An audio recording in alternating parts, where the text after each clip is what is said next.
Shalom, all praises to Yahweh, Bahashem, Yahushai, Bahashem, Rakakadash. Double honors to the elder apostles, the bishops, and the elders of GMS who rule well. Peace and salutations to the elect. My name is Abinah. The title of this video is Only a King Can Run for Presidency in 2028. This morning, demolition day at the White House. Crews tearing down walls as construction for President Trump's 90,000 square foot ballroom ramps up. The president once promised the project would not interfere with the current structure of the White House. It won't interfere with the current building. It'll be near it, but not touching it, and pays total respect to the existing building, which I'm the biggest fan of. It's my favorite. But bulldozers ripped away portions of the East Wing yesterday.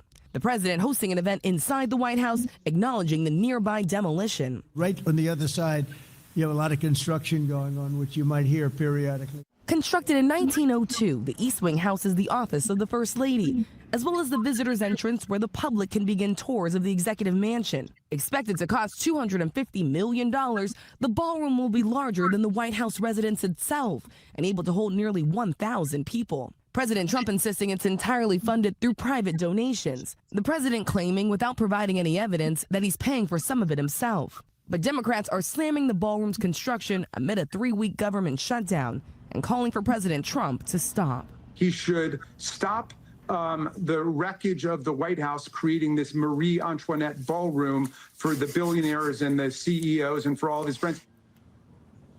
So the East Wing has been renovated before. A second story was added in 1942, but you heard it there. Many Democrats very critical of the way this is being done, and public tours here at the White House have been suspended indefinitely, George. Okay, Rachel.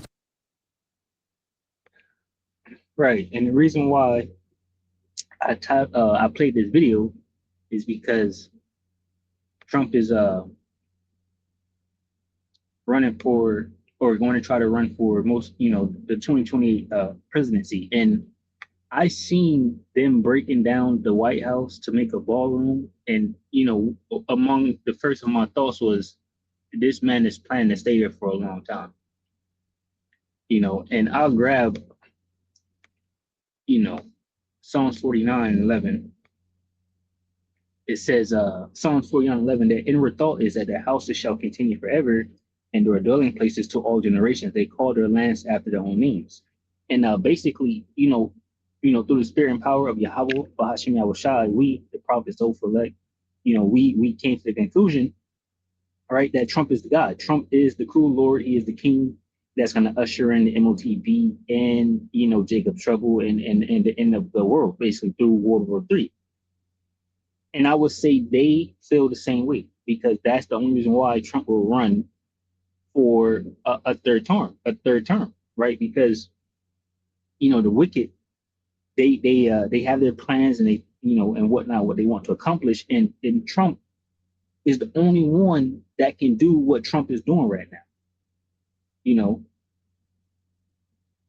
and that's just, that's just the feeling. We know Trump's been around, we know how stout, he is. They're relating this man to, Alexander the Great, Cyrus, and all these different things. Israel says Trump is the best friend that they ever had in the whole entire world, and all these different things. And the people pretty much is behind Trump, the MAGAs, right, and things like that. And pretty much no one can tell him what to do because he's the king, So it says Trump plans to become a president for a third time. People just sort of need to get accommodated with that, Steve Bannon said. U.S. President Donald Trump may run for president again and become the first person to hold the office for a third time, former chief political strategist and advisor Steve Bannon said. It says he is going to get a third term. Trump is going to be president in the next election in 2028. And people just sort of need to get accommodated with that. Bannon said in an interview with the Economist, which was posted on the magazine's YouTube channel. In response, the interviewer's questions about the 22nd Amendment to the U.S. Constitution, which since 1951 has limited the president's term of office to 2 terms, Bannon emphasized that there are many different alternatives for re-election, and that specific steps in this direction will be announced. and that specific steps in this direction will be announced. And I can only assume there's going to be some type of chaos or something going on for a president to be reelected. It says at the appropriate time. So it's going to be announced at the appropriate time. It says we have to finish what we have to finish what we started under Trump. This is a bold statement right here, and this is the statement. We have to finish what we started under Trump, he added, calling the U.S. president a vehicle of the divine providence. Trump is the guy, all right? Trump is the guy.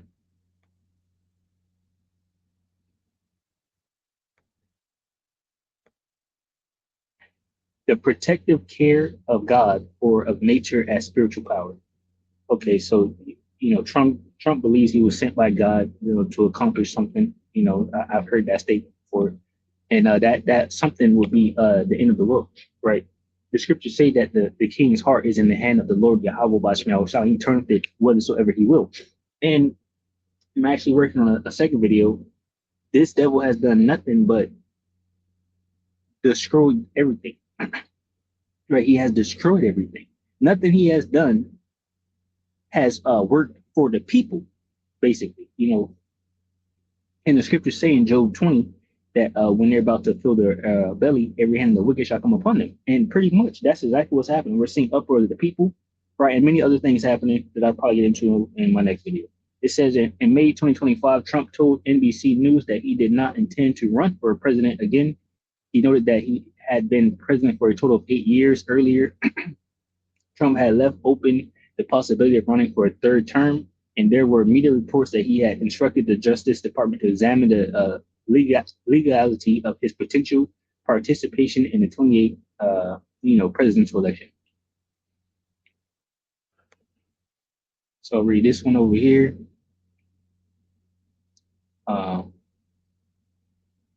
Steve Bannon says there's a plan for Trump 2028.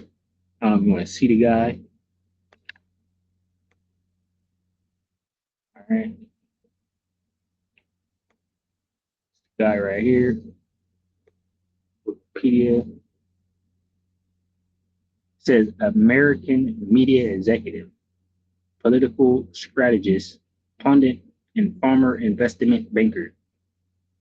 He served as the White House chief strategist for the first 7 months of President Donald Trump's first administration before Trump fired him. He's a former executive chairman of some news, right? And he's saying that he's going to run again.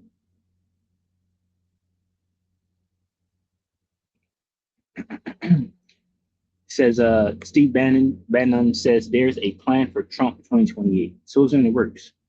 Former Trump advisor Steve Bannon has hinted that the president, Donald Trump, could make another bid for the White House in 2028. He's going to get a third term. So Trump is going to be president in 2028, and people just out to get accommodated with that. He said in an interview with Economics, at the appropriate time, we'll lay out what the plan is. Bro, we're in 2025. It's about to go in 2026.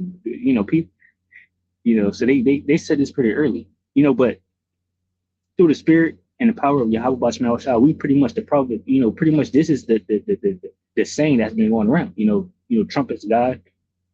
I believe I heard Elder Apostle Tahar say that he could even go for a third term. And then there's been plenty of times we said that no one can get this done except Trump. It says at the appropriate time, we'll lay out what the plan is, but there's a plan. We had longer odds. I don't know what he's talking about right here. It says we had longer odds in 16 and longer odds in 24 than we got in 28. He added. Trump is not eligible for another term under the 22nd Amendment of the U.S. Constitution. Presidents are limited to 2 elected terms. So we'll see what happens with the government or military and all of that. People, good old boys, and all that who care about the amendment and the Constitution. But Trump is the king. So I just want to blow the horn on that. Isaiah 19:1, the burden of Egypt, behold, the Lord Yahweh Bashmal shall arrive upon a silk cloud and shall come into Egypt, and the idols of Egypt shall be moved at his presence, and the heart of Egypt shall melt in the midst of it. And I don't see 2028, right? But I don't know the will of Yahweh Bashmal Shah. Jacob's trouble is upon us. The MOTB is here. World War III is definitely here. It's all here. So now that it's all here, And we're just waiting for these heathen, these devils, to implement this thing and force it on the people, the MOTB. And that's definitely what Mexico is going to digital payments. We just had the and Elder Pastor Hart brought it out. We just had Elder Yashawamba bring up the fact that they went to Egypt for this peace meeting, but at the same time they had a whole concert ceremony ritual behind the Egyptian pyramids with AI busting through the screen and all these symbols for the elites and all of that going on. So we see what's happening, but ultimately we got to wait on the Lord, and it seems to be here. So it's a lot. It'd be a lot of death because everything's going to intensify. We have the war brewing. That's not stopping. You're not going to get the war's not stopping. So that's going to continue to happen. You have Venezuela and all of these things happening. You have the Middle East with Israel and all these things happening. That's not stopping. None of that stuff is stopping. The prophets are here, and they say once they come, they're not going to stop. Basically, it's all here. Let me see if I can grab that part real quick. It was try 16.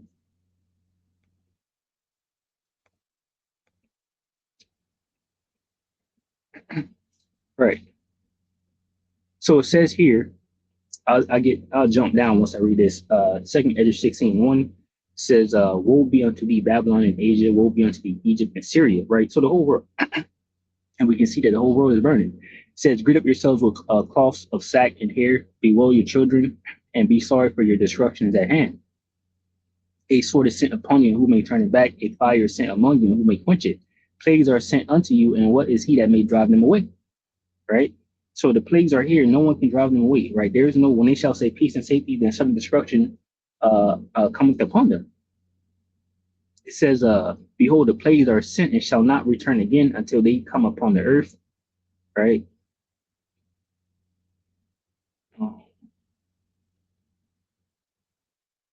Right here. Second Ezra 16:37, behold, the plagues draw nigh and are not slack, as when a woman with child in the ninth month bringing forth her son, with 2 or 3 hours of her birth, great pains can pass her womb, which pains when the child coming forth, they slack not a moment. Even so shall not the plagues be slack come upon the earth, and the world shall mourn, and sorrow shall come upon it on every side. So we have Jacob's trouble, we have World War III, we have the MOTB here, and it's only going to increase. So the longer this thing goes on, death is going to continue, and be great. And the scriptures speak about that, great death, cast out as dung and all that. But second Ezra 8:50 says, for many great misery shall be done to them that in the latter time shall dwell on the world, because they have walked in great pride. Let me grab this one right here. Cast out as dung.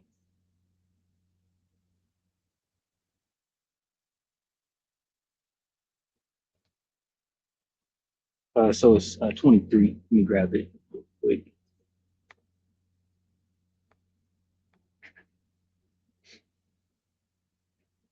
This is second Ezra 16:22. For many of them that dwell upon the earth shall perish of famine, and the other that escape the hunger shall the sword destroy, and the dead shall be cast out as dung.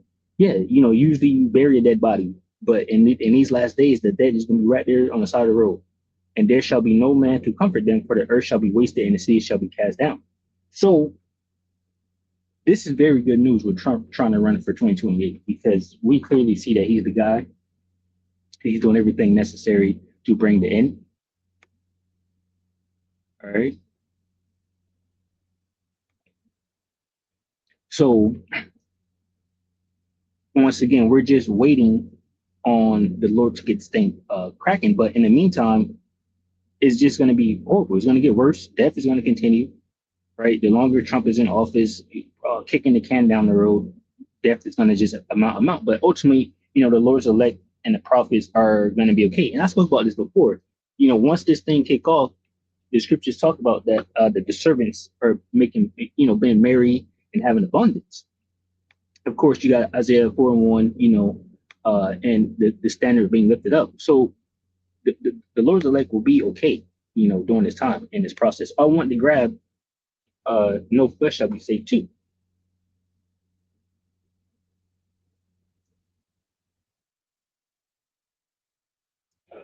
Matthew 24 real quick.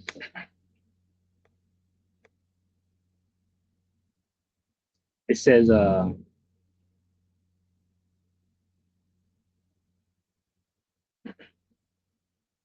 here, Matthew 24 and 22, it says, and except those days should be shortened, there shall no flesh be saved, but for the elect's sake, those days shall be shortened. So this is the time we're living in now, right? The days need to be shortened because no flesh will be saved, because the plagues are here and great death is about to happen, right? And Donald Trump is trying to run for another term, right? And we're in 2025. The next term happens in 2026, and look what he's doing. So there you go. If you can understand, ears to hear, eyes to see, you should. Isaiah 19 and 1. The burden of Egypt, behold, the Lord Yahweh Bashem shall wrap upon a swift cloud and shall come into Egypt, and the idols of Egypt shall be moved at his presence, and the heart of Egypt shall melt in the midst of it. Right? Ultimately, Yahweh Bashem is going to come here and destroy these devils, ultimately, right? In the midst of their World War III. And then ultimately come here to America, right, to pick up his elect, right, pursuant to Matthew 24 and 30. It says, and I will set the Egyptian against the Egyptian. This is the American against the American. And with Trump trying to run again, the only thing that's problems, mad problems, a whole bunch of problems, continue, the plagues. They're not going to be slack. That's what's about to happen. With Trump trying to run again, and especially them letting us know this now, they already want you to be upset about it in 2025. It says, and I will set the Egyptian against the Egyptian. And they shall fight everyone against his brother and everyone against his neighbor, city against city, and kingdom against kingdom. Yeah, this is 2 Ezra 16 and 15. This is the time we're living in right now. It says, in the spirit of Egypt, and this is just the beginning, it's the beginning of sorrows. Like, it's here, but it's about to increase. Great death is about to increase, So, and this is the warning. This is the warning. Because like a light switch, this shit's about to blow up. It says, and the spirit of Egypt shall fall in the midst thereof, and I will destroy the counsel thereof, and they shall seek to the idols and to the charmers and to them that have familiar spirits and to the wizards. So that's them tapping into left-hand sources, these different rituals and trying to seek these demons and things like that to usher in the new world order. It says, and the Egyptians will I give over into the hand of a cruel lord, and a fierce king shall rule over them, saith the Lord Yahweh Bahashim Yahushai, the Lord of hosts. And this fierce king and this cruel lord is Donald J. Trump. And he's trying to run for a second term to trap you here, in this madness. So, just blowing the horn on that, Lord willing, you edify from the lesson, and you got some fear up in you, and you want to repent and turn to the Lord now while he may be found, because it's about to happen where you can't find him. Right? We even have brothers' pages getting clipped, and things like that. Elder Pastor Tahar couldn't even upload his, probably 7th video, whatever the case may be. They're getting tired of it, right? So you got Amos 8:11 coming soon too, where the word is going to come, right? And this is the word that's able to save your soul. So anyway, Lord willing, you edify from lesson Shalom to the hopeful elect, which consists of men, women, and children. Shalom.